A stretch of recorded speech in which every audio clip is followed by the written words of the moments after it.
How are we doing, Morgan? You okay? Yeah, good, very good. So we're Tom's just running a little bit late as usual. Oh, you're gonna need to move that bottle. There we go. We've got a nice view there. Can you see Rachel Reeves? I can see Rachel. Yeah. Bless her. She looks happy with all that additional She's tax kind revenue. of like hiding a smile. Is she hiding a smile or is she forcing a smile? I think she's trying to look very serious, but in reality, she's crying on the inside. Bless her. So, yeah, Tom will be with us in a minute. Where's Tom?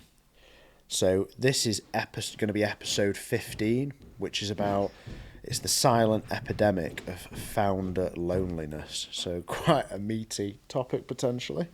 Tom's just joining us now. Traffic was bad, I suspect. We need to do an episode on timekeeping. Yeah, time management. They can't hear you yet, Tom, so they can't hear you back chatting me. No, I'm only joking. Tom's not late. I'm just very early. I'm very prompt. Not. There's someone that listens to this who's probably sat thinking he's fucking never on time. Whenever I meet up with them, I'm always late. Here he is. Yeah, he's just been. You've been in. Elders are like that. You've been in hair and makeup, haven't you, Floss? Yeah, I've just been upstairs. Pull your mic in so they can hear. Oh God! Here we What's going on here with this branded hoodie? Look at this. Perfect. Isn't What it? are we Just sponsored by Avenue 85 Sponsored this by week? Ep15 for this one episode. There we are. Yeah. Actually, to be honest with you, I grabbed a hoodie out of the wardrobe, thinking it was a plain black hoodie, and it's literally as I put it on over there, then I realised, oh my God, it's good. Got a bit of brand placement. Obviously, there's the Holland mug next to you. Look at that. Representing, and then we've got HMRC represented by Rachel Reeves. So today's episode is going to be quite a good one. So this will be coming out. What we on? It'll be maybe even start of June. Okay, yeah. To be honest with you, or end of May. So it's all about you're building a business, but are you breaking yourself? Yeah, it's good. Good headline. Yeah, I mean, I feel quite excited about this one because I think it's quite a meaty topic, and I think being a business owner is lonely. It's hard. We touched on that in episode 1, like British business is hard. Yes. We've not we've kind of skimmed across the surface of like the loneliness and the challenges that we face, but I think it'd be good just to talk around the topic a little bit more and kind of get our teeth into like talking about our experience and then maybe advice to kind of like navigate the challenges that we face. Yeah. So we've got the British business fact. So this is a good one. Nearly half of UK founders say they felt completely alone at some point running their business. So it's not just emotional; it leads to burnout, poor decision making, and isolation at the top. Which I think like it inherently is. You kind of like if you're in a team of 5-10 people in your business, you're the founder or the entrepreneur. Like it's very hard for your staff to connect with the problems that you face and understand it. So they can't relate to the challenges and the problems that you're dealing with to a certain. They might see it, they might see the cracks, they might see the stress that you're dealing with, but they don't get it. No. And if you're in a partnership-based businesses, typically, like in my businesses, me, Sarah, and Rob, we do different roles as like shareholders, but on a day-to-day basis, the jobs we do, like I'm managing director, that has its own set of challenges. Robert does a slightly different role. Sarah does a different role. I think we sometimes forget to put ourselves in the shoes of others. Yeah, that's a good point. Also, like business owners and founders, putting our heads in the shoes of our staff sometimes, and how our behaviour can be perceived, and like if we're being stressful and being like kind of like short tempered or being very direct, it's like, is that the right leadership that you want? Is that the kind of characteristics you want to be demonstrating? Does it create the right culture and all the rest of it? So you kind of, as a founder, you have to be almost perfect. Which can be difficult. It can be very difficult because you've kind of got to keep this persona up that everything's good, everything's fine, but you could be crying on the inside, like struggling with the day-to-day. I'm just struggling with the stress. If I hold my hands up, honestly, the last couple of weeks, I have been really stressed. Yeah. Like my PT said to me, he said, how you doing, Matt? You all right? I saw him. The conversation happened not this Monday, just gone. The Monday, sorry, not this Tuesday, just gone. The Tuesday before. Lucas said, "How's things?" And I was like, "I'm struggling, mate." Yeah. Like, that's brave of you to say that, though. And be open about it. I'm juggling a lot of things, and it's not like, the funny thing is with my job now, is my job, like, I don't do it sat at my desk. No. I do it sat in the sauna. Like, it's weird. Yeah, because that brain's it's ticking, about ticking, solving ticking. problems. And I'm juggling a couple of things at the moment where, like, I know the round is about to start. Yeah. And I'm about to enter the ring. Yeah. But I'm not allowed to yet. Yeah. And I feel like someone keeps saying, "No, not yet, Matt." Yeah. "No, not yet, Matt. You can't do that yet, Matt. No, you've got to wait." Yeah. And it's because I'm waiting for these deals to finish, and then I'm going to go in and go, right, let's do go it now. Let's go. Let's systemize, and that's what I'm really good at. And I'm just kind of sat on the bench waiting. Yeah, the anticipation. And I am struggling with it. It's draining. That is draining in itself. Like, it's kind of, I've got my hands tied behind my back. I can see these opportunities, but I can't seize them and jump on them because I've got to wait for these legal things to be signed off and what have you. And it's just like, that is really frustrating me at the moment. And if I'm honest, it's distracting me a little bit from what I should be. Maybe I could be focused on other things, but I'm a human at the end of the day, not perfect. Nope. So I'm getting a bit frustrated with that stuff. And then maybe it's like causing me to be a bit more irritable. But then it's about recognising that and going, just take a bit of time off. I said it in a couple of weeks ago, on the couple of episodes ago. Like, I'm trying to do less at the minute. Yeah. Because I know very soon it's going to be full on for me. And I think for me, that's a big thing that I'd recommend people doing, is just having that self-awareness. I do a lot of journaling. Right, okay, that's good. So I write down how I'm feeling. I write down every day. Most days. Yeah. Most days. If I'm stressed, I do it very often. If I'm not as stressed, I'll do it a little bit less frequently. But I've got a journal that I write down how I'm feeling, the problems I'm dealing with. If someone's really irritated me, I'll write down why they've irritated me and rationalise it. Yeah. That's good, because then you can probably read that journal the following day or even a week later, reflect back on why you were feeling overwhelmed, stressed, frustrated with an individual. You can see what the trigger points are. Yeah, exactly. And go, right, well, I know it's a big what tool. Behaviours. And like, founders inherently, like, it is a lonely place. Like, Morgan it's just him and his business. Like, he doesn't have anyone to bounce ideas off. No. Like, that's a hard place to be, I think. Like, I mean, Morgan, you may use your peers or bounce ideas off your mum and dad who are coincidentally entrepreneurs, but ultimately the buck stops with you, and you're dealing with the day-to-day all the time on your own, pretty much. Absolutely. But I mean, I think there is that kind of loneliness about it, but then there's some benefits in the fact that I think unless you're with entrepreneurs or open-minded people, some closed-minded people can shut down being entrepreneurial very fast. Oh yeah. And so I think sometimes you can kind of self-isolate because you feel like people are going to stop you from thinking big, which makes it harder, right? Because you want to be able to surround yourself by people who are thinking big. Big, exactly. And actually, to a certain extent, as you go further into your like founder, entrepreneurial, MD, business career, like it's quite sad actually.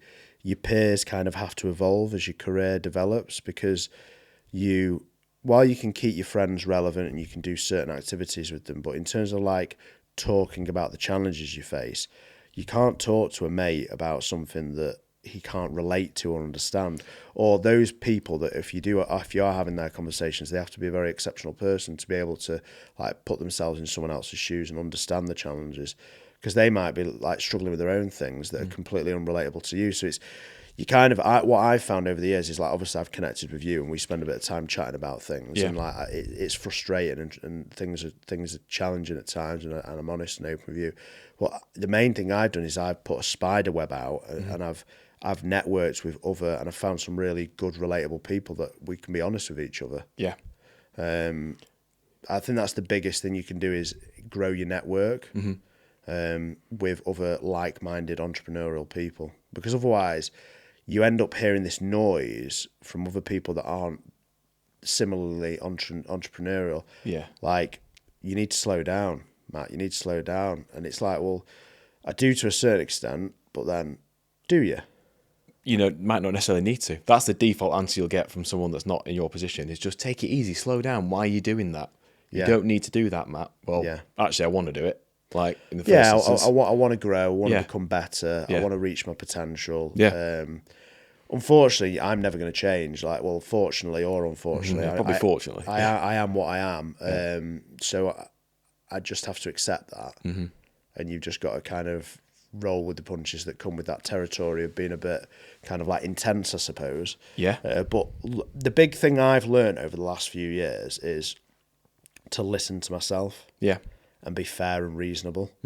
Because, like, I sometimes beat myself up that I'm not doing, like I said on the last episode, it has haunted me a little bit. I didn't finish the wall balls with Lucas yesterday. I'm pissed off about it. The torture that was happening during that moment. I'm annoyed that I didn't finish the set. And I said to him afterwards, I said, I'm annoyed about that. And he was like, you did fantastic today. Yeah. And I was like, I'm annoyed. I guarantee next time you do it, you will complete it. Oh, well. Because that's in your mind now that is a limiting belief. I've got a bit of a cold, so I think that's part of it. And I do genuinely, I've been doing a lot of running recently. Little side news, I've entered the Chester Marathon. Oh, God. Don't ask me to do it with you, whatever you do. Well, you've signed. I'm doing a high rock. Yeah, I will genuinely do that. You've got no idea what that's going to be like. That's going to be like pain for you, mate. We'll get the date booked. Yeah. You'll regret Should we get Morgan along to that, and you can do some recording? Yeah. Before and after. Oh, absolutely. When I'm going off in an ambulance. After. I'm the sort of person, it's the ravaging ADHD. I would just go, okay, yeah, I've never run before, but you know what? I'm gonna do a marathon straight off the bat. I'm gonna do an ultra. I'm gonna do an ultra straight off the bat. Yeah, exactly. But the reason I mentioned the marathon is I am going to do it for a charity. Okay, good. Go on. I haven't picked the charity yet. There's a couple in my mind. So hopefully in a few episodes we'll have a charity, and there'll be a link in the... I probably will tell people a little bit about it at the start of each episode. Yeah. And we'll try and generate some cash for the charity. So I'll support you in that 100%. Oh, that's very kind of you, mate. No problem at all. I mean, you don't have a choice. But, I know, yeah. It's actually by default I have to. But I will. You've got no option. But yeah, so discussion segments for this. I mean, one of the things is like this. You see, I have to lean into this a little bit to get through things. But so one of the points is like this fake hustle culture in the UK. Yeah. So UK startup founders admitted to faking success online while privately burning out. Yeah. People are not honest enough, I think. Like, they'll say like everything's great and everything's fine, but people need to be real that it is hard. Yeah, you need to have real conversations and real talk about how things really are, don't we? Yeah. We do with one another. Yeah. And as you spoke about a few minutes ago, with your network, just be open and honest. Like, yeah, it's not easy. It's not easy. It's stressful. You have moments of self-doubt. Yeah. You don't want to get up in the morning. Like, no. I work in a cycle where I'm like firing on all cylinders. Nothing can stop me. And then the next day, I don't really want to do it. No, yeah. So what I do is, like yesterday as an example, I wasn't being productive with work, so I just stopped doing work and I focused on other bits and pieces. Yeah. I just said to Rob, I said, my head's not in it today. Yeah. So I'm not effective. The business is not getting a good return on investment on my time, so I'm going to take a bit of time to do my own stuff. What did you go and do? I did a bit of prep for this podcast. Yeah. Did that, and I ordered some timber and bits and pieces that I need for building this Wendy house for the kids. Oh, bless you. I'm doing this bank holiday weekend. So I just did that, sort of bit of life admin, sorted it out, reduced my anxiety for things like that. But then it's about knowing when to work and when not to work, because there would have been no point in me just keep on plodding on yesterday. No. My head wasn't in it. No, your output would have been subpar, wouldn't it? And that's, obviously, you knew at that point in time when to pull back. Yeah. As opposed to, driving forwards. And I had a couple of important conversations. I had like 2 or 3 calls yesterday. Didn't work a tremendous amount, and just took it easy. I think that's key. But you don't feel guilty for that, because experience, because you've been in the game for so long. Yeah. You know that there's no point in me sitting there turning the wheels, because it's going to be suboptimal. Yeah. I'll pull back today and I'll go again. Whenever you're back in. Friday. I am good at that now. Yeah. I used to be terrible at it. Yeah. What I used to do is I'd end up in a day where I was struggling to like get my head in the right space to do high level stuff. What I would do is I'd take my foot off the gas of the high level stuff, and I'd go and spend time doing stuff that's comfortable, like going picking and packing. Yeah.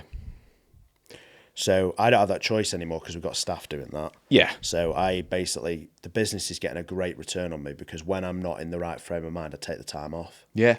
And then when I'm firing, when I am firing. Yeah, you're on it's it. like that flywheel's moving and I'm doing a lot. And I know in a few weeks that I'm going to be all over something. Basically, there's a project that's going to happen. One of the toxic things in today's society is prioritizing image over health. Yeah. So like this thing of, I mean, I think we're all guilty of it. Like people say like, "Are you okay, Tom? How are you getting on?" And you'd be like, "Yeah, I'm fine." Yeah. To most people, I always say like, yeah, fine. But the people that really know me, they're like, no. Like family, friends, they're like, no, I can tell what's up. And I think it's something that you learn. Maybe ask that question twice. How are you? And you go, yeah, I'm fine. But ask the question again. How are you actually? How are you really? Yeah. Are you really okay? And I think that's when you get the honest answer. I was very honest 2 episodes ago. I said I'm pissed off, like with the tax situation with Rachel and all the rest of it. And it just feels like, why are we doing all this? And like, that's one side of it. And then it's like, no, this is good. I like the fact that it's difficult because it means the level it weeds out the competition, makes it more like, I know I'm strong. I know I'm resilient. I know I'm gritty. So I'll just get on with it and do it. Whereas other people are cashing out and going, do you want to sell it? Do you want to buy my business? It's like, yeah, maybe. They're already defeated. Yeah, the brains. Yeah. It's done. Do you know what I mean? Cashed out of things mentally. I think as well, like, so when you're going through these, like today's like British business society, and we've touched on it before, but like the pressure of showing cash and wealth and like keeping up appearances almost. Yeah. Like you see it an awful lot nowadays. Social media, obviously being the main channel in which you see it.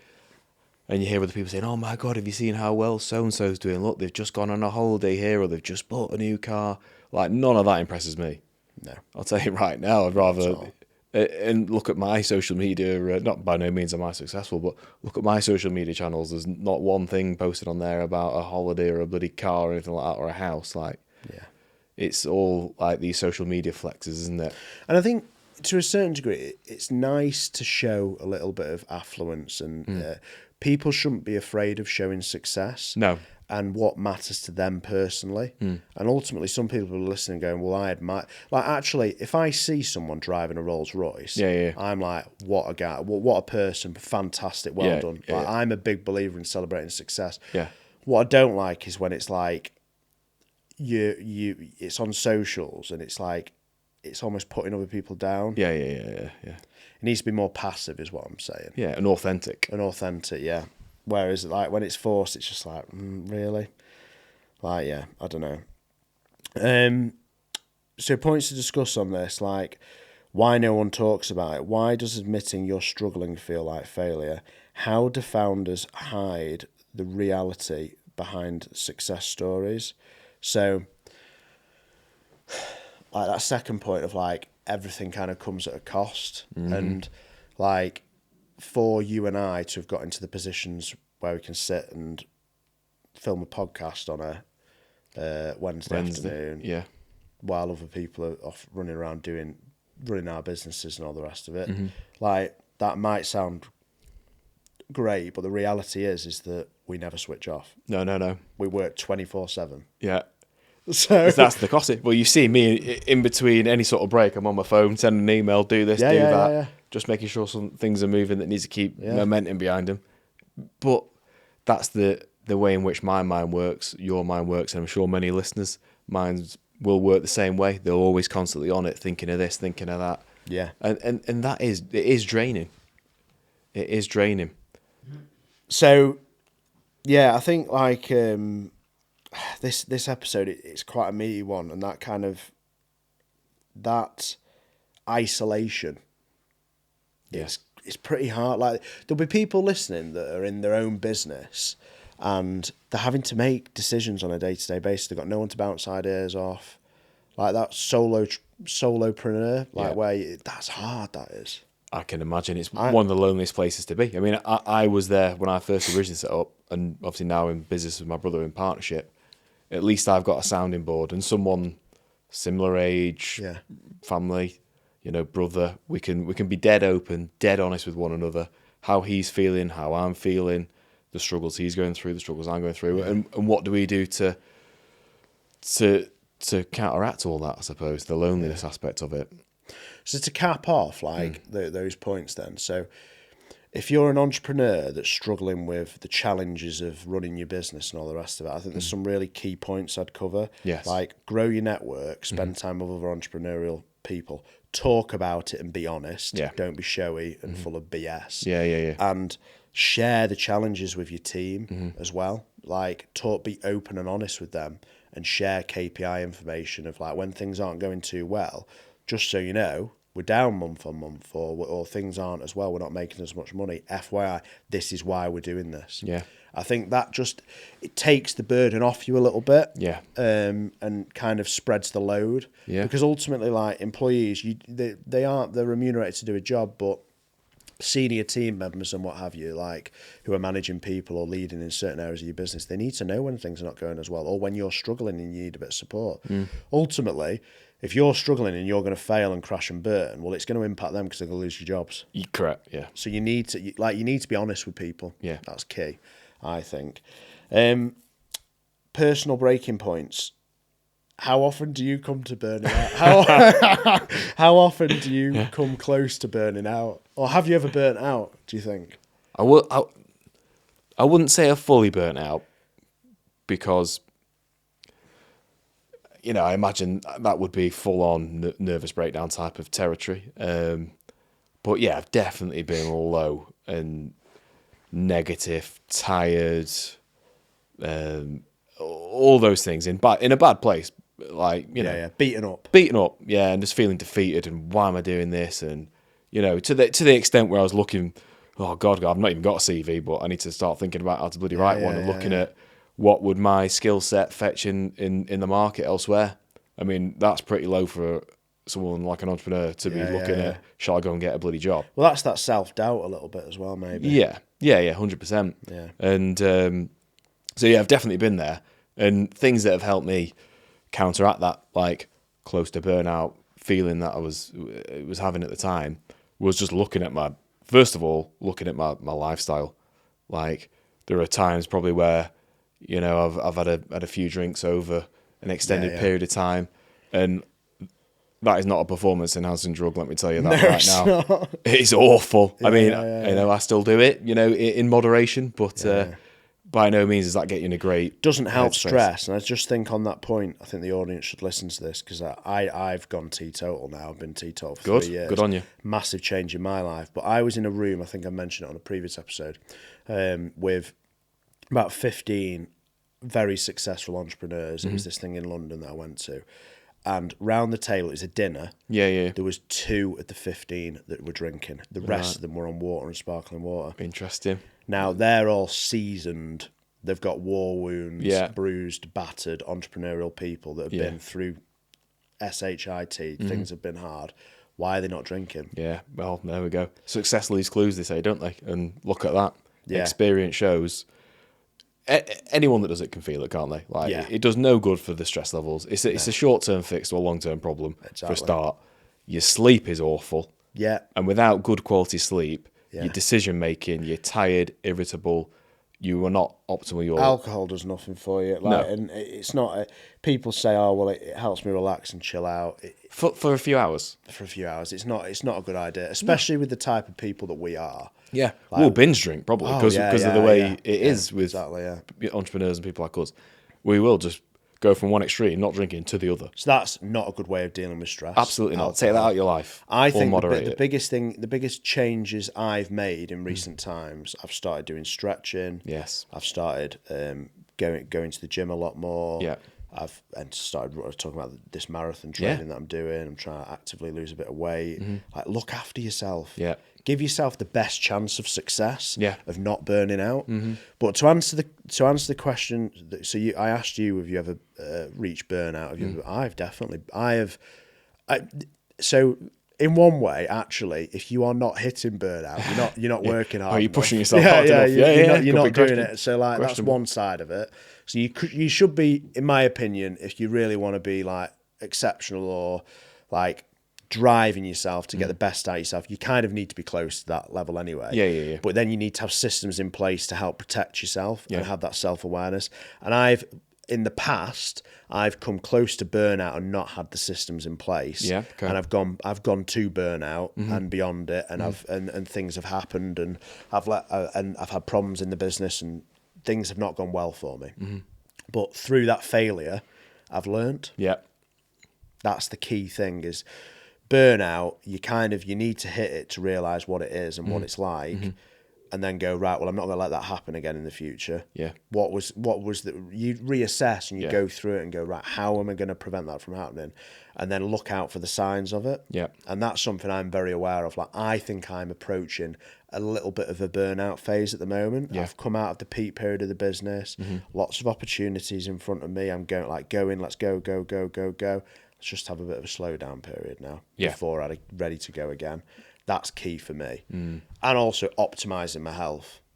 Like big takeaway from being strong physically and mentally going into a stressful period, you're going to perform better. So I think people need to take their health, their fitness, super high importance. Yeah. 100%. It's just like the business going through a difficult period. Yeah. Like if your business is fat and overweight and struggling to deal with things, well, it's not going to go through difficult times very easily. No, it's going to Same struggle. with your body. Like this weekend, and I'm not an athlete by any means, but I ran a 10K at the weekend. Yeah, good on you. I think it was the Tatton 10K. I'm doing stuff that is probably not something that, like, a few years ago, I wouldn't have been able to do that. No. Because I was dealing with stress and burnout, but I'm making myself do these things so I'm fitter to deal with like the problems and the challenges. So I'm going through that like self-improvement and being accountable to myself and all the rest of it. Yeah, it's massive, isn't it? Prioritising your health. You've gone on that fitness journey. Yeah. You lost a bit of weight, you prioritise your health, you work out most days. Yeah, 100%. It makes you stronger and more resilient. Yeah. I that was over the last like couple of years, and I feel so much better. Like I've lost 24 kilos in 2 years. Prioritising fitness. So train 5 mornings a week, up in the morning, 6:15, into the garage. I've not got a great setup whatsoever, but got a barbell, dumbbell. To make it work. You don't need a load of kit. No, you don't. I've lost 24 kilos doing it, so it's obviously doing something. Hydration, 3 litres of water a day, watching what I put in my body, food-wise.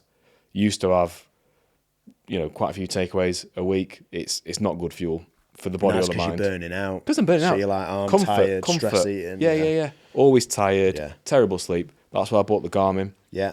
Track my sleep on that, track my heart rate. I can see when I've had good nights, bad nights. I can see my stress levels. Yeah. And it's not wrong. Let me tell you that. And there are times where I feel mentally so sharp. I can keep go. And there's the clues behind that is the fact that I've been hitting my morning routine consistently and feeling good.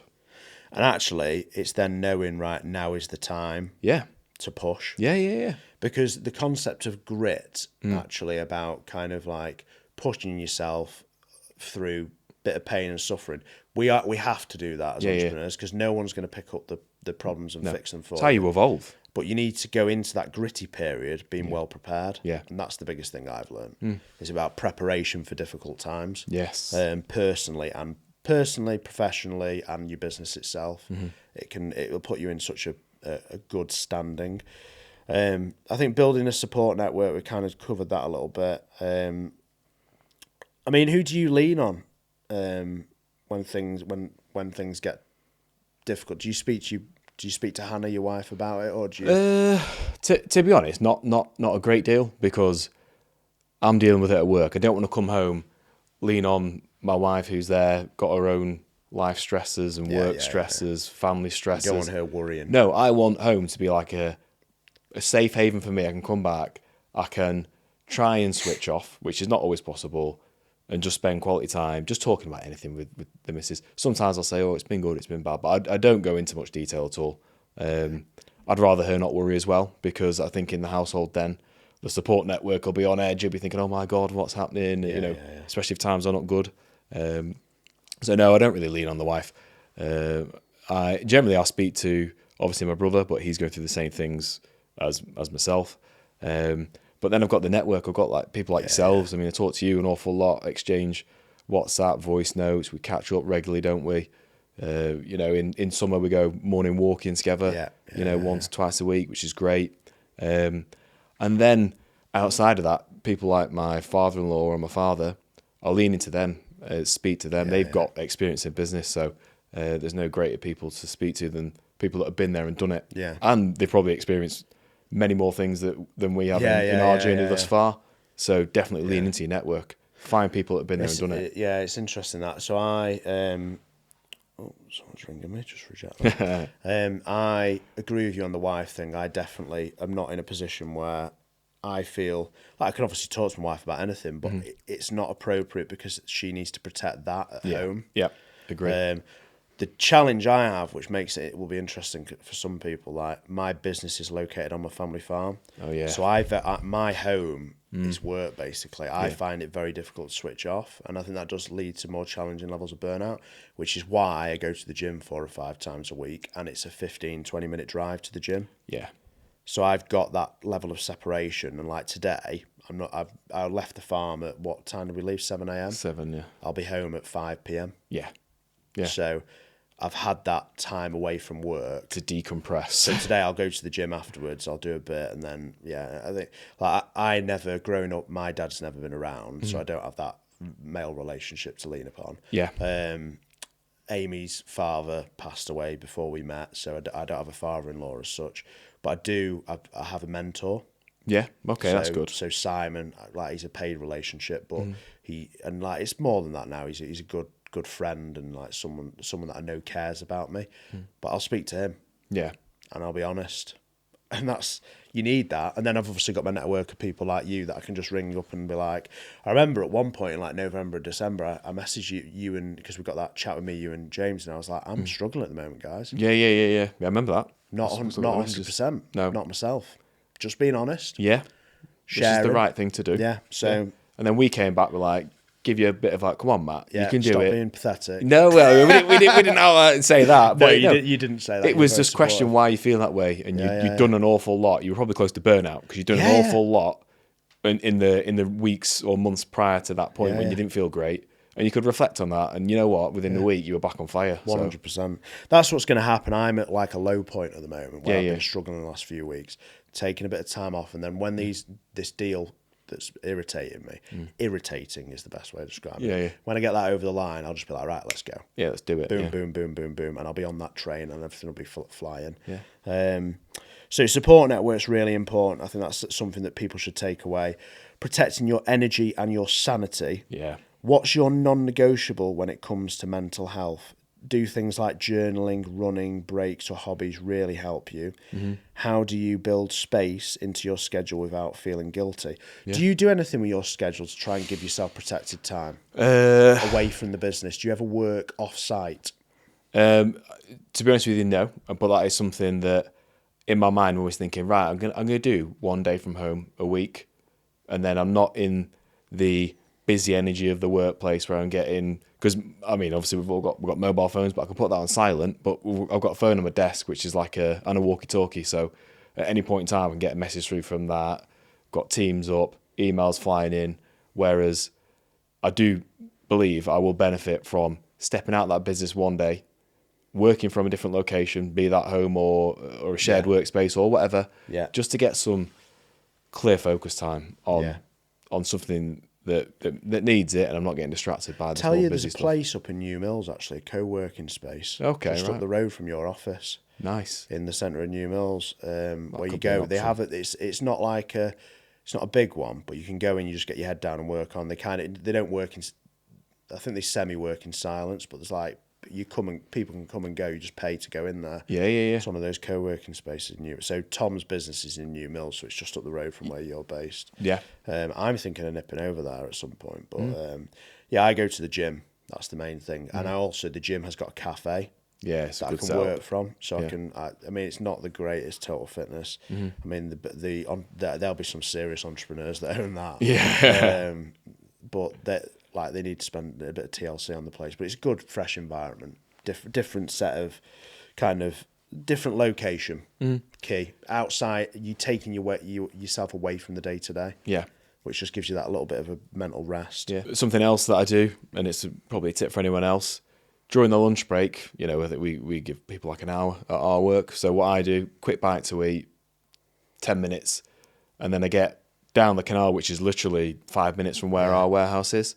On a lovely day, it's absolutely beautiful. Put my earphones in, listen to a podcast, 50-minute walk. Bang, British Business with Matt Holland. Yeah, I do sometimes. Listen to that one and a few others as well, just to consume content. And you know what? Then I'm clear in my head, albeit I'm working on myself, educating myself, listening to podcasts where I'm getting ideas from what can we implement in our business based on the back of. It's all business podcasts I listen to anyway, to be fair, or health and wellbeing podcasts. Personal development. Those are the two hobbies I've got: work and and health. Work and health. That's you know what? I don't mind it. Because to me, business is like a sport anyway, so it's a hobby as well. Yeah, I agree with that. What do you do? Is there anything that you do that? I mean, I'm just thinking there. Sorry. I need to get out and break my day up more. Yeah. I need to have that discipline. That's something that I need to improve upon, definitely. Kind of like not getting tied to my desk for 12 hours or 8 hours or whatever it might be that particular day. I need to try and do what you've said there. That's a really good point. I'm pretty good at working at different locations. I do that quite a bit, but I need to break it up a little bit more. That fresh air and steps. Can't beat it. That is like tremendous. Getting outside, getting some, even in winter, getting some winter sun on you. Yeah, it's like medicine, isn't it? It's great. It's phenomenal for you. I mean, this location where we filmed, the main challenge with this is we're in a location where there's not very much natural light. In between each episode, we go up and get some fresh air, and it makes a massive difference to our performance. So anyway, I think this. I mean, we've covered a lot there. I feel like that's a great episode because it kind of like it's natural for us. Yeah. This is raw. Yeah, we're living it. It's what we're dealing with. Yeah. So hopefully people found that quite interesting, and hopefully it was quite like relatable in the sense like we're dealing with like even though we're at that like we're doing 8 figures of turnover, we've got staff working for us, we're making really good money, like things are going really well. We still find it really hard, and maybe that's because our expectations of ourselves are quite high. Yes. But that's probably why we've got where we are. Like, but you've kind of got to look after yourself. You've got to be gritty sometimes and get on with it and not moan. But you've got to listen to yourself as well. You've got to look after yourself, care about your health and fitness. Like all these things, they really matter. But anyway, let's leave it there, and we'll see you on the next episode. Thank you very much.